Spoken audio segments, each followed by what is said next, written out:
এবছর গোটা পৃথিবী জুড়ে আমরা চরম তাপমাত্রার দাপট লক্ষ্য করেছি। যেমন ভারতে আমরা প্রবল বৃষ্টিপাতের কারণে মানুষের বিপদ হতে দেখেছি, তেমনই তাপমাত্রার দাপটও দেখেছি। এমন চরম ভাবাপন্ন আবহাওয়ার সঙ্গে আমরা কিভাবে আরো ভালো করে মানিয়ে নিতে পারি? নমস্কার, ইকো ইন্ডিয়ার আজকের পর্বে আপনাদের সকলকে স্বাগত জানাচ্ছি আমি দেবী সাহা। আজকের পর্বে থাকছে গরমের কারণে ক্ষতিগ্রস্ত ভারতের আপেল বাগান এবং কিভাবে কয়লা থেকে বিকল্প জ্বালানি উৎসের দিকে যাচ্ছে উত্তর মেরু। শুরুতে যাওয়া যাক দিল্লির দিকে। অগস্ট এবং সেপ্টেম্বরে প্রবল বৃষ্টিপাতের কারণে যেখানে মানুষের জীবন বিপর্যস্ত হয়েছে এবং সেই সঙ্গে শহরের অবকাঠামোর সমস্যাগুলোও দৃশ্যমান হয়ে উঠেছে। এত পরিমাণ জলের চাপ নেওয়ার জন্য আমাদের শহরগুলো প্রস্তুত নয়। দিল্লির জন্য তা কী ধরনের সংকট তৈরি করেছে তা খতিয়ে দেখার চেষ্টা করেছেন আমাদের সহকর্মী সাধিকা তিওয়ারি। সম্প্রতি দিল্লির অনেক রাস্তাঘাট জলে ডুবে গিয়েছিল। শহরের বাসিন্দারা এমন ছবি তাদের ফোনে তুলে রেখেছিলেন। ভারী বৃষ্টিপাত রাজধানী অঞ্চলের বড় অংশে বন্যা সৃষ্টি করেছে। চোখে দেখে বোঝা যাচ্ছে জলের উচ্চতা বেড়েছে, কিলোমিটারের পর কিলোমিটার পুরোপুরি ডুবে গেছে। এই বছর কিছুদিন আগে আমরা যখন এখানে ছিলাম, অঞ্চলটি দেখতে সম্পূর্ণ আলাদা ছিল। এখানে সিঁড়ির অন্তত 5 ধাপ জলের উপরে ছিল। জলস্তর বেড়ে যাওয়ায় এখন তা দেখা যাচ্ছে না। ভারতের আবহাওয়া বিভাগের তথ্য অনুযায়ী গত বছরের তুলনায় এই বছরের আগস্ট মাসে 30% বেশি দিনে অত্যধিক বৃষ্টি হয়েছে। এর ফলে দিল্লি ও আশেপাশের শহরে ভয়াবহ অবস্থার সৃষ্টি হয়েছে। Let me show you something. আপনাদের একটা জিনিস দেখাই। আমরা ভারতে এগুলিকে আন্ডারপাস বলি। দিল্লিতে কখনো কখনো মাত্র কয়েক ঘন্টা বৃষ্টি হলেই ভয়াবহ জল জমে, ফলে এখানকার গাড়িগুলি জলে প্রায় ডুবে যায়।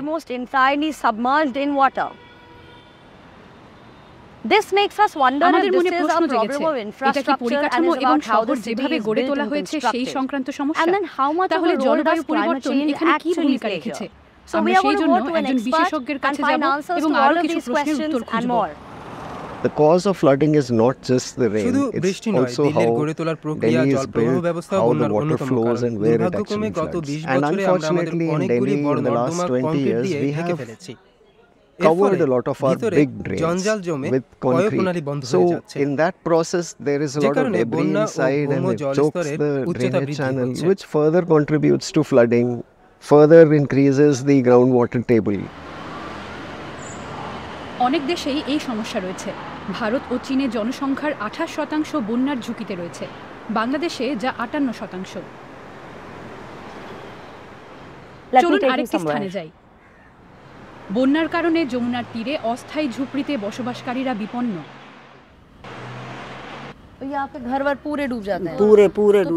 প্রতি বছর আপনাদের ঘর বানাতে হয়? হ্যাঁ, গোড়া থেকে সবকিছু বানাতে হয়। আমি বহু বছর ধরে এখানে আছি, বারবারই এমনটা ঘটছে। সতর্কবার্তা ও ত্রাণ পৌঁছানোর জন্য সরকার একটি বন্যা নিয়ন্ত্রণ ব্যবস্থা বানিয়েছে, যা দিনে 24 ঘন্টায় খোলা থাকে। পয়ঃপ্রণালী ও নিকাশি ব্যবস্থার উন্নতির জন্য দীর্ঘমেয়াদী পরিকল্পনা থাকার কথাও জানিয়েছে তারা। আগামীতে জলবায়ু সংক্রান্ত সমস্যা আরো গভীর হবে। সেখানে শহরকে নিরাপদ রাখতে গেলে আমাদের পরিকাঠামোগত উন্নয়নের নীতি পুনর্বিবেচনা করতে হবে।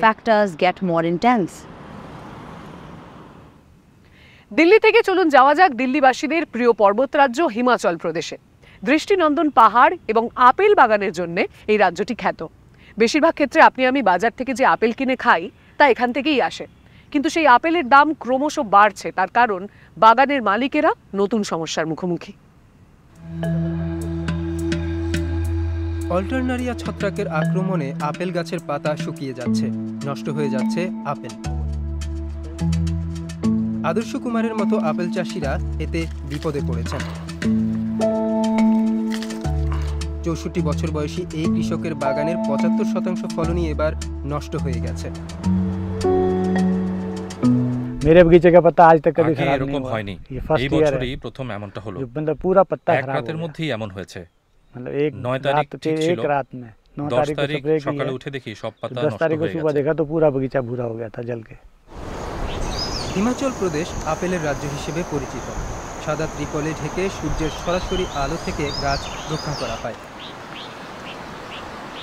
শীতল আবহাওয়া ও উর্বর জমির কারণে এই অঞ্চল আপেল চাষের জন্য আদর্শ। প্রায় 5 লক্ষ কৃষক আপেল চাষের সাথে যুক্ত, কিন্তু এই বছর কোনো কিছুই অল্টারনারিয়া ছত্রাকের আক্রমণ রোধ করতে পারেনি। ফলনের 60% নষ্ট হয়ে গেছে।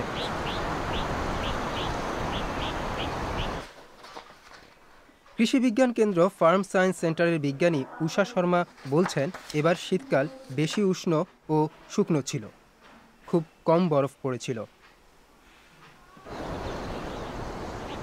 इसके साथ साथ ही हम अगर देखते हैं तो हमारे इंसेक्ट पेस्ट की जो प्रॉब्लम है वो भी ज़्यादा बढ़ रही है।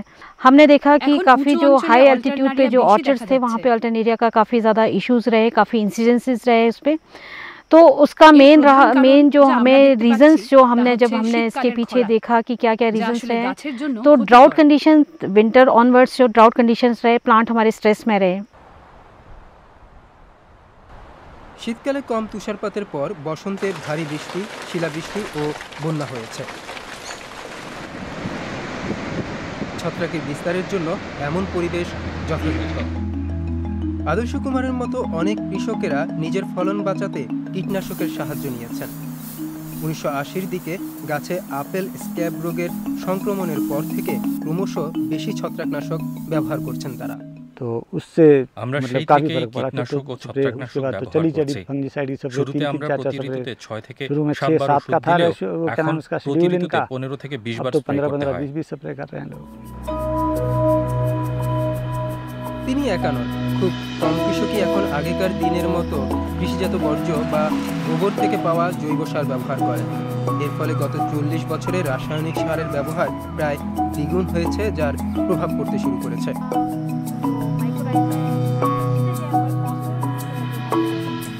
हमारा जो माइक्रोबियल সার पॉपुलेशन ব্যবহারের है কারণে सॉइल মাটির में वो অণুজীবের कम होती সংখ্যা जा रही है, কমছে। क्योंकि जितना আমরা फर्टिलाइजर्स যত हम यूज সার करेंगे ব্যবহার করব माइक्रोबियल তত पॉपुलेशन हमारा অণুজীবের कम সংখ্যা होगा। কমবে। এতে माइक्रोबियल গাছের पॉपुलेशन পুষ্টি कम গ্রহণের होगा तो जो ক্ষমতা हमारा কমতে न्यूट्रिएंट থাকবে। अपटेक है प्लांट के लिए वो कम होता जाएगा।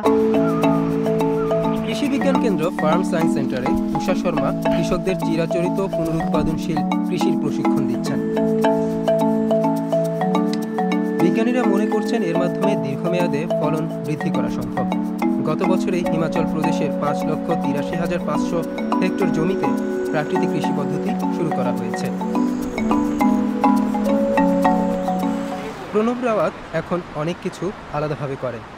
তৃতীয় প্রজন্মের এই ফল চাষির প্রায় 20 একর জোড়া আপেল ও নাশপাতির বাগান রয়েছে। তার গাছগুলি ছত্রাকের আক্রমণ রোধ করতে সক্ষম। তিনি এর জন্য আপেল গাছের মধ্যে সর্ষে চাষ করেন। ब्रासिका जो फैमिली होती है उसमें एक नॉर्मल एग्जांपल है मस्टर्ड। तो मैं क्या करता हूँ विंटर में as a cover crop cover करने के लिए ग्राउंड को ब्रासिकाज उगाता हूँ।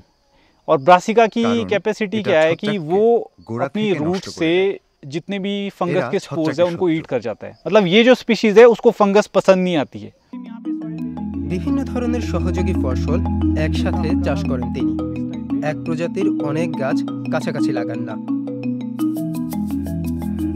এর ফলে কীটপতঙ্গের উপদ্রব ছড়িয়ে পড়া ব্যাহত হয়। उसमें पहला जो प्रॉब्लम है जो हम लोग अभी फेस कर रहे हैं वो है मोनोक्रॉपिंग का। मोनोक्रॉपिंग का क्यों है कि हर जगह पे एक ही तरह का प्लांट लगा हुआ है एप्पल, ठीक है। तो अगर एक डिजीज एक प्लांट में आती है तो उसका स्प्रेड होना बहुत आसान है। लेकिन नेचुरल सिस्टम में ऐसा नहीं होता है। अगर एक ये ट्री पाइन का लगा है तो दूसरा ओक का लगा है, नीचे ग्रास भी डिफरेंट स्पीशीज की लगी हुई है। तो अगर पाइन में कुछ दिक्कत आती है तो जरूरी नहीं है ओक के ऊपर उसका इम्पैक्ट पड़े। প্রণব রাওয়াত বিশ্বাস করেন রাসায়নিক দিয়ে ফসলের রোগ প্রতিরোধ করা যায় না, বরং সময়ের সাথে সাথে ফসলের জন্য তখন আরও আগ্রাসী কীটনাশক দরকার পড়ে। ऐसी करके ये इंडस्ट्री जो है ग्रो करती जा रही है। लेकिन हमारे पास जो नेचुरल सिस्टम है उसके ऊपर कभी कोई ध्यान नहीं दे रहा है, क्योंकि उसमें किसी कंपनी को सेल्स जनरेट नहीं होती है। और वो जो साइंटिस्ट बता रहे हैं उनकी बातें लोगों तक नहीं पहुंच पा रही है। इसी वजह से ये जो सिस्टम, ये कम्युनिटी बन रही है रीजनरेटिव की, हम कौन सी चीजें नेचुरली उसको कंट्रोल कर सके। 4 বছর আগে প্রণব রাওয়াত একটি ইউটিউব চ্যানেল শুরু করেন, যাতে এখন তার অনুগামীর সংখ্যা প্রায় 6000। मैं जो एक्सपेरिमेंट करता हूँ और जो मेरे को से रिजल्ट मिलते हैं उसको मैं वीडियोस में दिखा पाता हूँ, तो वो भी कोशिश करते हैं प्रैक्टिस करने की कि हम भी नेक्स्ट टाइम से ये प्रैक्टिस करेंगे। আদর্শ কুমার জানেন এভাবে চলতে পারে না। তিনি কিছুদিনের মধ্যেই এই বাগান নিজের সন্তানদের হাতে দেবেন। তিনি মনে করেন তারা যদি পরিবেশ বান্ধব উপায় বেছে নেয় তবেই তারা আপেল চাষের মাধ্যমে জীবিকা অর্জন করতে পারবে।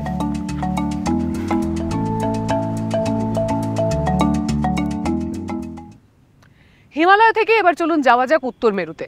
নরওয়েতে ভূগর্ভস্থ একটি চির হিমায়িত অঞ্চলের কয়লা খনির ভেতরে গিয়েছি আমরা। ভারত সহ গোটা বিশ্বেই জ্বালানির রূপান্তর এবং কয়লা খনিগুলো বন্ধ করা নিয়ে আলোচনা চলছে, কিন্তু আলোচনা করা যতটা সহজ, কাজটা করা ততটাই কঠিন। জ্বালানির রূপান্তরে আমরা কি উত্তর মেরু থেকে কোনো শিক্ষা নিতে পারি? স্ভালবার্ড উত্তর মেরুতে অবস্থিত এক দ্বীপপুঞ্জ। এখানেই নরওয়ের বসতি লোংইয়ারবিয়েনে থাকেন 24 বছর বয়সী মিয়া স্লেটাস।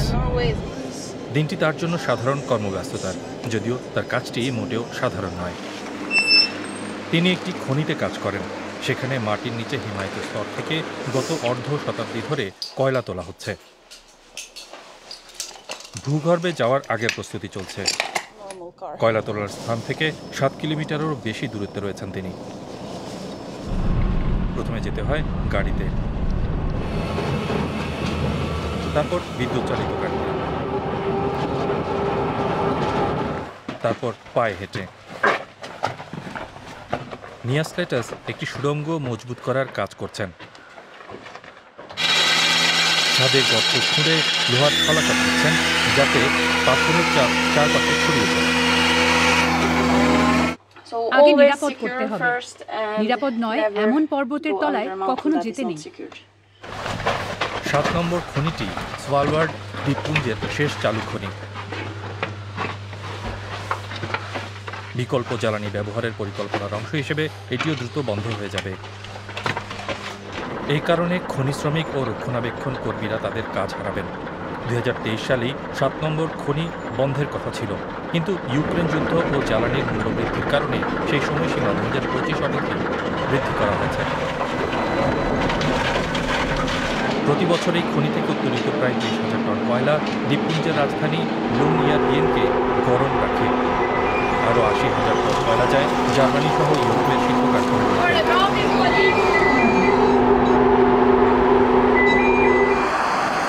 তবে গত শরতেই লোংইয়ারবিয়েন কয়লাকে বিদায় জানিয়েছে। একমাত্র বিদ্যুৎ উৎপাদন প্ল্যান্টটিকে ডিজেল চালিত করা হয়েছে। নগরের মেয়র জানালেন এটি তাদের জ্বালানির রূপান্তরের পরিকল্পনার প্রথম ধাপ। And I know it sounds a bit weird because we go from fossil fuels to fossil fuels. But diesel is a good first step because it's more more flexible. And we have invested in a new battery park to stabilize it, and that makes it also easier for us to phase in renewables like wind and sun. স্ভালবার্ডের পরিবেশ বান্ধব রূপান্তরের দায়িত্বে আছেন মন্স ওলে সেলেফোল্ড। তিনি সরকারি মালিকানাধীন সংস্থা স্টিউরে নরস্কের একজন কর্মী। এই সংস্থা স্ভালবার্ডে 100 বছর ধরে কয়লা খনন করছে। এখন তারা পরিবেশ বান্ধব জ্বালানিতে বিনিয়োগ করছে। লোংইয়ারবিয়েনের বাইরে ইসফিওর্ড রেডিও নামের জায়গায় সৌর প্যানেল প্রকল্পটি দেখভাল করেন সেলেফোল্ড। এটি এখনও পরীক্ষামূলক স্তরে আছে। শীতের পর বসন্ত থেকে মেরু অঞ্চলে দীর্ঘ দিবসের সূচনা হয়। এই কারণে জ্বালানি রূপান্তরের জন্য সৌরবিদ্যুৎকে তিনি আদর্শ বলে মনে করেন। আমার পেছনে যা দেখছেন তা গত বছর লংইয়ারবিয়েনে তৈরি হওয়া 6টি সৌর কেন্দ্রের একটি। এটি দ্য পোলার সেন্টার ভবনের উপরে রয়েছে। এটি হোটেল ও অফিস ভবনের সমাহার। আমরা প্রায় সব ছাদে সৌর প্যানেল বসিয়েছি। ছাদটা বাঁকানো, এটি আদতে ঠান্ডা। বায়ু ও সৌরশক্তি ছাড়াও স্ভালবার্ডে ভূতাপীয় জ্বালানির শক্তির ব্যবহার নিয়ে আলোচনা চলছে। স্ভালবার্ডে পরিবেশ বান্ধব জ্বালানি চালুর ক্ষেত্রে নিজেকে পথিকৃৎ হিসেবে মনে করেন সেলেফোল্ড। কিন্তু লোংইয়ারবিয়েনের সবাই এই পরিবেশ নীতি নিয়ে খুশি নন। স্ভালবার্ডকে পরিবেশ বান্ধব বানাতে পরিকল্পনা নেওয়া হলেও নরওয়ে এখনও তেল গ্যাস রপ্তানি চালু রেখেছে, যা জলবায়ু পরিবর্তনের বিরুদ্ধে লড়াইয়ের জন্য সহায়ক নয়। আরও একটা সমস্যা আছে। 1920 সালের একটি চুক্তির কারণে স্ভালবার্ডের আলাদা প্রতিষ্ঠা হয়েছে। এখানকার বার্ডস শহরে নরওয়ের পাশাপাশি রাশিয়াও অর্থনৈতিক ক্রিয়াকলাপ চালাতে পারে। উৎপাদন কমানোর পরিকল্পনা নিলেও রাশিয়া কয়লা খনি চালু রাখার পক্ষে। বারেন্টসবুর্গ এখনও বছরে 1,20,000 টন কয়লা উৎপাদন করে।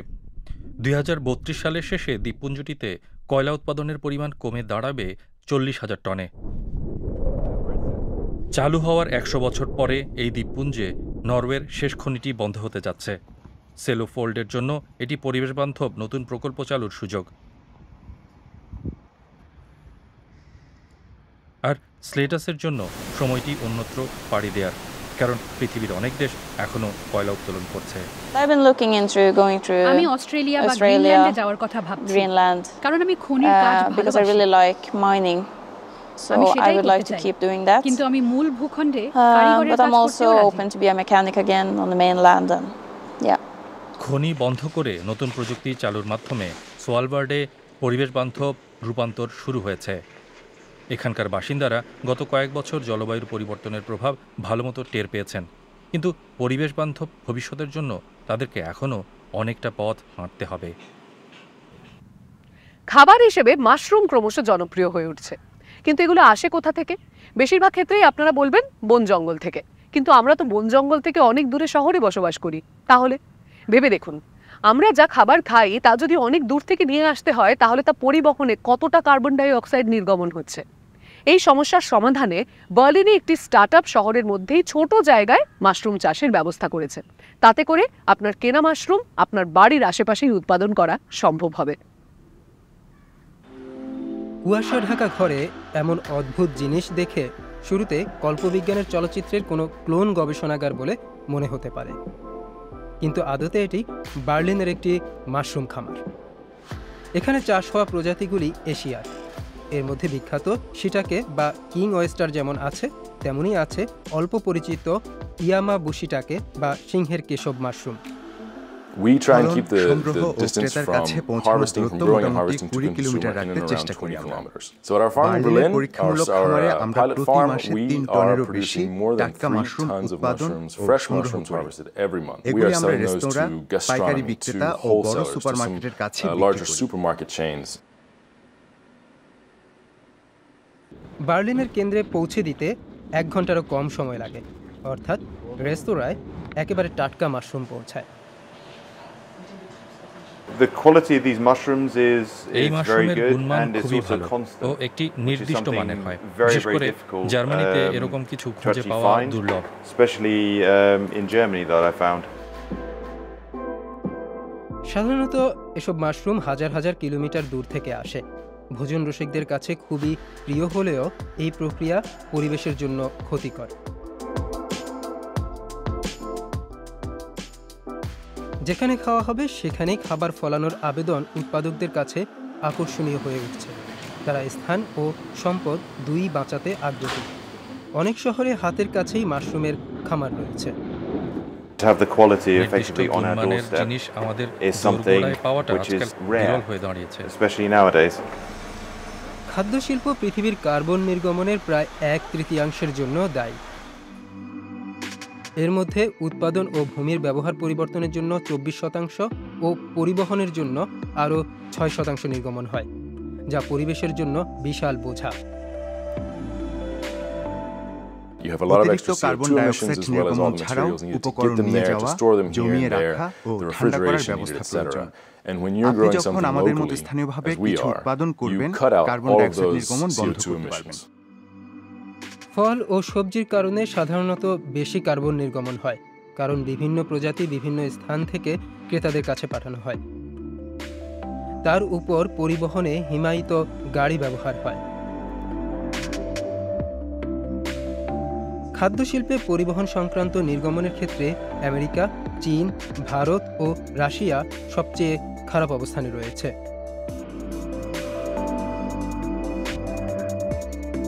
উদাহরণ হিসেবে জার্মানি 2021 সালে সবজি সরবরাহের 63% এবং ফলের যোগানের 80% মতো আমদানি করেছিল।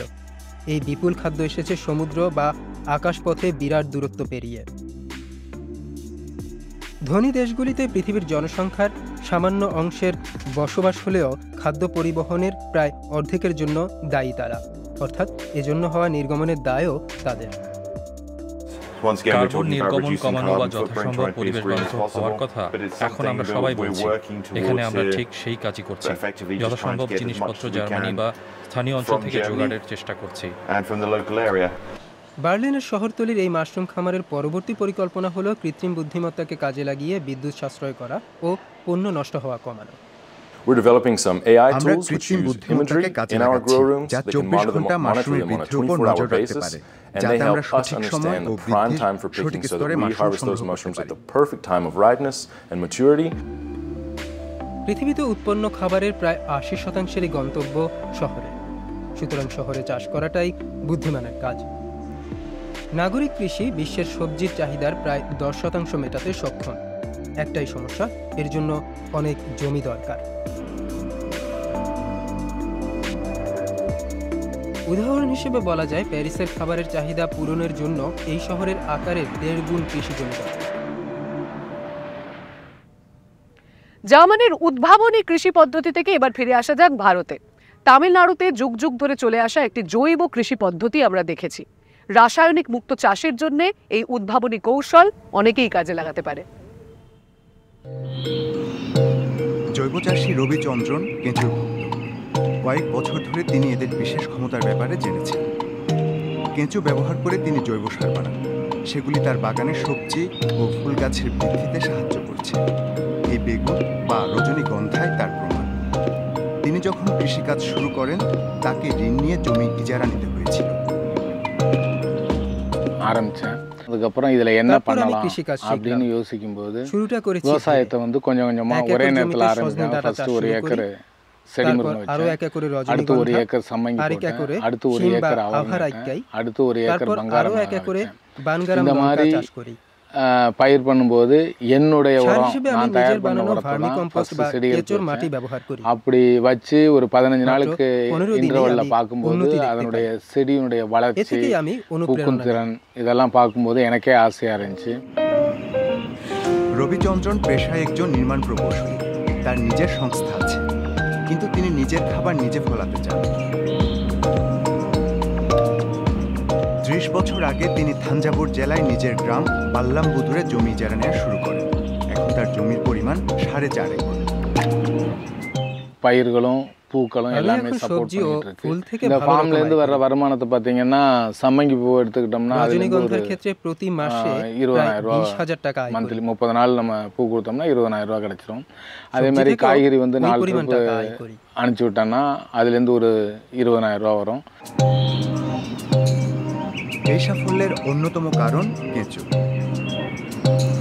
তারা মাটির মধ্যে চলাফেরা করতে সুড়ঙ্গ বানায়, যার ফলে হাওয়া ও জীবাণু মাটির নিচের জৈব বর্জ্য অবধি পৌঁছে দ্রুত পচন ঘটায়। রবিচন্দ্রন সবজি, গোবর, শুকনো পাতা ও কেঁচুর মিশ্রণ থেকে কম্পোস্ট বানান। 90 দিন পর পুষ্টি পদার্থযুক্ত জৈব সার ভার্মি কম্পোস্ট তৈরি হয়। অন্যান্য পণ্যের সাথে তিনি এটিও বিক্রি করেন। மண்புழு உரம் எனக்கு வந்து அது ஸ்டாண்டர்டா ஒரு மாசம் আমি প্রায় 50 থেকে 55 হাজার টাকা 50000 রুপি 55000 রুপি வரலையும் வருமானம் வந்துட்டு இருக்கு। 3 বছর আগে এই জৈব চাষে সরকারের সহযোগিতা পেয়েছেন, যার ফলে তিনি এই কম্পোস্ট অন্যান্য চাষীদের সুলভ মূল্যে দিতে পারেন। সবজি চাষী আরুকিয়া সামি এই সারের কার্যকারিতায় বিস্মিত। আমি প্রায় 30 বছর ধরে চাষ করছি। অতীতে আমি রাসায়নিক সারের উপর নির্ভরশীল ছিলাম, কিন্তু গত বছর থেকে রবিচন্দ্রনের ভার্মি কম্পোস্ট ব্যবহার শুরু করি ও ভালো ফলন পাই। এখন আমি 2 একর ভুট্টা খেতে তা ব্যবহার করেছি, যা আগামী দিনেও অব্যাহত রাখতে চাই। এখনো পর্যন্ত ফলন ভালো এবং ফসল ঠিকঠাক আছে। অন্যান্য কৃষকদের একই অভিজ্ঞতা। এই সারের গুণের কথা আশেপাশে ছড়িয়ে পড়েছে। সম্প্রতি শিক্ষার্থীরা রবিচন্দ্রনের খামার ঘুরে দেখেছেন। কম্পোস্ট তৈরিতে কেঁচুদের কি ভূমিকা, তা কিভাবে বানানো হয় তা তারা শিখেছেন। সো இந்த மாதிரி இயற்கை চাষ আমাদের স্বাস্থ্যকর খাবার পেতে সাহায্য করে। பொருள்களை உற்பத்தி பண்ணி மக்களுக்கு রাসায়নিক না থাকায় তা স্বাস্থ্যের জন্য অনেক উপকারী। ஒரு நஞ்சில்லா பொருளை உட்கொள்றது இல்லாம ஒரு ஆரோக்கியமான உடல்நிலையை நம்ம கொண்டு வர முடியுங்கிற மன திருப்தி எனக்கு இருக்கு। এই প্রকৌশলী এখনো নিয়মিত নিজের নির্মাণ কেন্দ্রগুলিতে যান, কিন্তু আজকাল তিনি খেতে থাকতে পছন্দ করেন। তিনি নিজের জ্ঞান ভাগ করে নিতে ভালোবাসেন। শিক্ষার্থীরা ছাড়াও তিনি 50 জনেরও বেশি কৃষককে কম্পোস্ট তৈরির পদ্ধতি শিখিয়েছেন।